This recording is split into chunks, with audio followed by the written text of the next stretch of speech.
नमस्कार भक्तों, स्वागत है आपका हिंदू भक्ति के इस शक्तिपूर्ण और प्रेरणादायक प्रसंग में।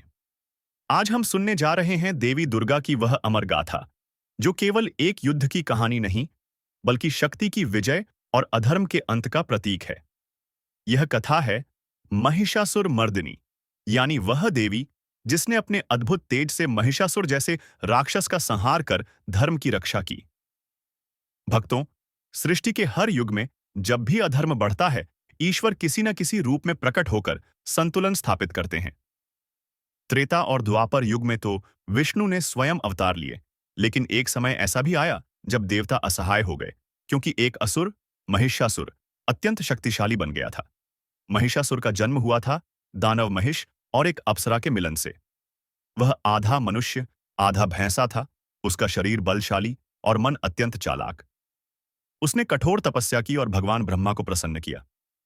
ब्रह्मा ने कहा, वर मांगो महिषासुर। महिषासुर बोला, हे प्रभु, मुझे ऐसा वरदान दीजिए कि कोई पुरुष या देवता मेरा वध न कर सके। ब्रह्मा ने कहा, तथास्तु। महिषासुर ने सोचा, अब मैं अजेय हूं, कोई पुरुष मेरा क्या बिगाड़ेगा। स्त्रियों से तो युद्ध की कल्पना भी नहीं की जा सकती। और इसी अहंकार के साथ वह तीनों लोकों पर चढ़ाई करने लगा। देवताओं को परास्त कर दिया गया, स्वर्ग से उन्हें निकाल दिया गया और महिषासुर स्वयं सिंहासन पर बैठ गया। इंद्र, वरुण, अग्नि, वायु, सभी देवता हार गए। तब वे ब्रह्मा, विष्णु और महेश के पास पहुंचे और बोले, प्रभु, अब हम क्या करें? कोई पुरुष तो उसे मार नहीं सकता। भक्तों, तभी हुआ वह अद्भुत क्षण, वह दिव्य संगम, जब त्रिदेवों का तेज एक साथ प्रकट हुआ। ब्रह्मा, विष्णु और महेश ने अपनी सम्मिलित ऊर्जा से एक तेजस्वी रूप की रचना की। वह थी देवी दुर्गा। उनके प्रत्येक अंग में देवताओं का तेज समाया हुआ था। विष्णु का चक्र, शिव का त्रिशूल, इंद्र का वज्र, वरुण का शंख, अग्नि का भाला, यम का दंड और कुबेर का गदा। हर अस्त्र उनके हाथों में स्थापित हुआ। उनका रूप इतना दिव्य था कि स्वर्ग और पृथ्वी दोनों प्रकाशमान हो उठे। देवताओं ने स्तुति की, जय देवी महिषासुर मर्दिनी, आप ही सृष्टि की माता हैं, आप ही संहारिणी हैं। भक्तों, अब आरंभ हुआ वह युद्ध जो केवल अस्त्रों का नहीं, बल्कि धर्म और अधर्म के बीच का था। महिषासुर अपनी विशाल सेना लेकर देवी दुर्गा के सामने आया। वह हंसकर बोला, अरे स्त्री, क्या तू मुझसे युद्ध करेगी?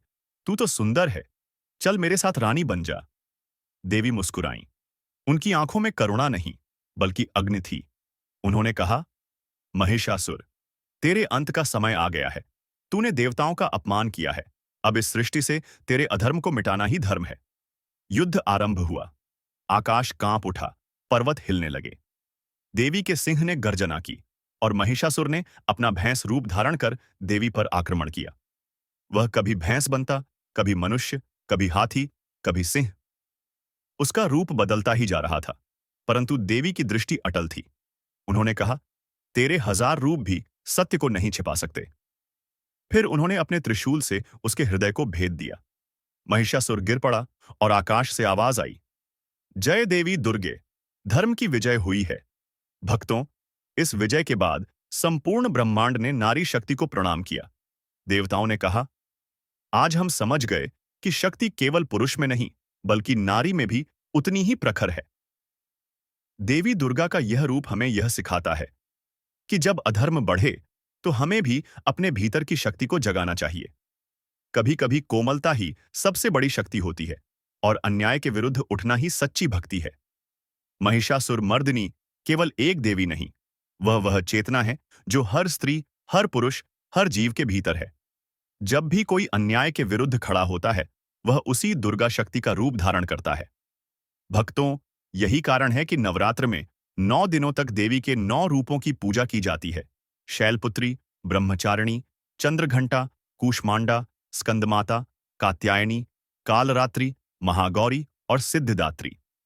प्रत्येक रूप हमें यह सिखाता है कि जीवन में कभी हार मत मानो, अपने भीतर की शक्ति को पहचानो और सत्य के लिए डट जाओ।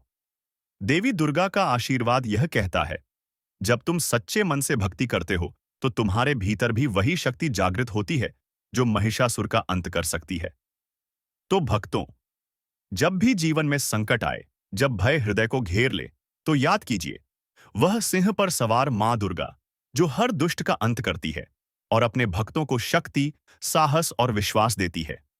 जय मां दुर्गा, जय मां शक्ति, जय महिषासुर मर्दिनी।